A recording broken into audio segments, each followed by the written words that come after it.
रौद्रभावरहितं दासजनहृदय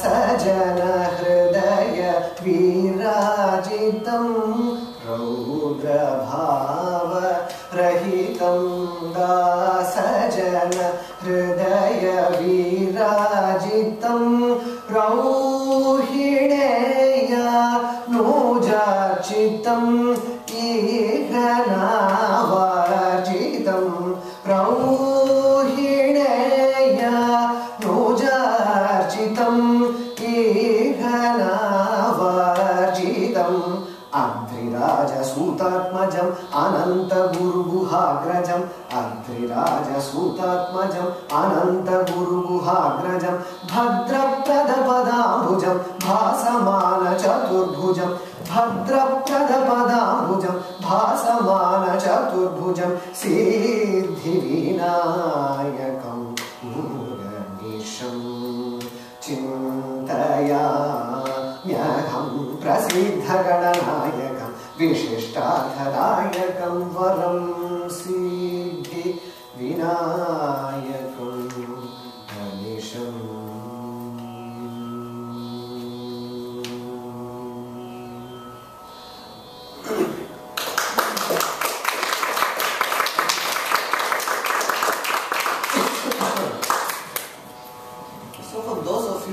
Slightly familiar, can make out things. You can see that the word chamaram occurs in the composition. This was one of Dikshitar's specialities. His compositions, a vast majority of his compositions include the name of the raga, name of the melody that the composition is set to. And if you also observe that there is a slower part of the composition and there is a faster part of the composition. The term that's used to describe that is Madhyamakala Sahitya. So Dikshitar's compositions are always slow, and I probably sang it at a faster pace, and that's my anxiety. But they are very slow, and almost as though to break the monotony of the slowness of the composition, he includes phrases that kind of pick up the speed. I will demonstrate a little more of those features as we go on, but probably it's a good time to talk about Dikshitar's life. As the front picture, the first page, he was born in 1775, March of 1775. He was born in a small town near Tanjavur, in that small map of southern India. If you can figure out where is Tanjavur. Yes. You need magnifying glasses. It's a very famous temple town called Tiruvarur. And in Tiruvarur there is a huge temple of Shiva. The deity is known as Tyagaraja. And the mother goddess is Nilotpalamba. The mother goddess is enshrined in that. And so there are compositions that Dikshitar has composed praising both Shiva and the mother goddess who are enshrined in that temple. The interesting thing is that if you look at the second, third and fourth pictures on the top, Shama Shastri, Tyagaraja and Muthuswami Dikshitar. They are the trinity. They're called the trinity of composers whose compositions form now the core of the southern Indian classical music tradition, the Carnatic music tradition. They kind of laid the foundation for what happens with Carnatic music right now. And you can see that they all kind of were born just around the same time. And interestingly, they were all born in the same town, Tiruvarur. There are many theories of why that happened. Tiruvarur, there is a myth that all children who are born in Tiruvarur go on to have a very, very successful, auspicious life.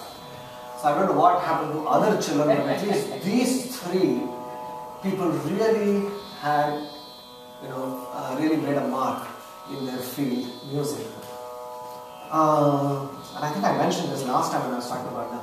They all lived kind of around the same period. They lived very close by to each other, but there is no indication that they ever met. And Purandar who is the first picture on that, he is known as the Sangeeta Pitamaha. He is the grandfather of Carnatic music. Many of the systems that Carnatic music follows right now, Southern Indian classical music follows now, was set by Purandar. So that's why I included his picture also. So Muthuswami Dikshitar was born in 1775 in Tiruvarur. Stayed, the history is kind of very unclear about what exactly happened. We do know for sure that his father, Ramaswamy Dikshitar, did move somewhere close to Madras. You can see Madras there a little more clearly in the map. Moved to Madras because that's where Dikshitar got exposed to some of the folk music from Britain and Ireland. And the family also probably saw the violin for the first time. So Dikshitar's younger brother eventually learned to play violin.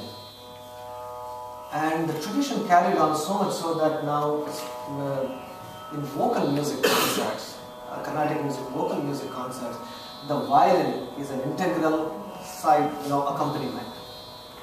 The veena used to play that role before the advent of the violin into music feature, but now it's violin.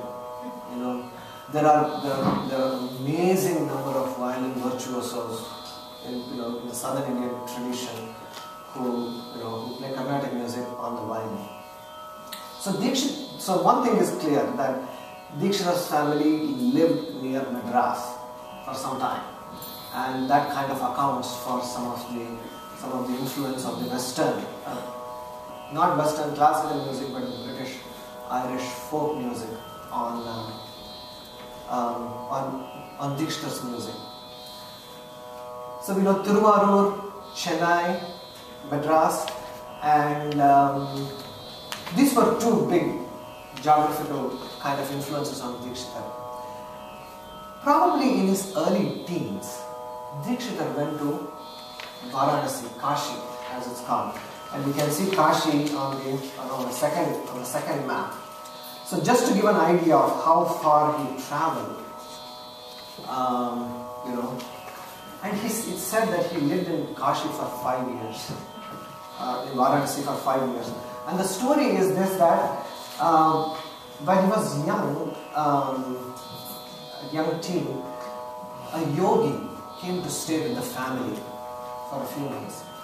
The tradition is that renunciates, they always move around.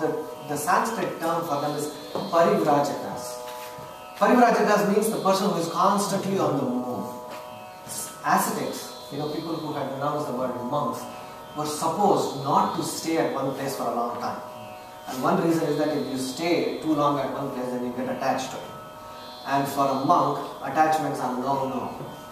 So the tradition enjoined that they keep moving all the time.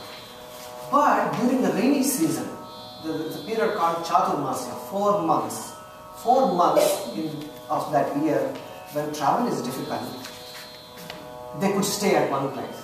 So probably one of those years where Chidambaranatha Yogi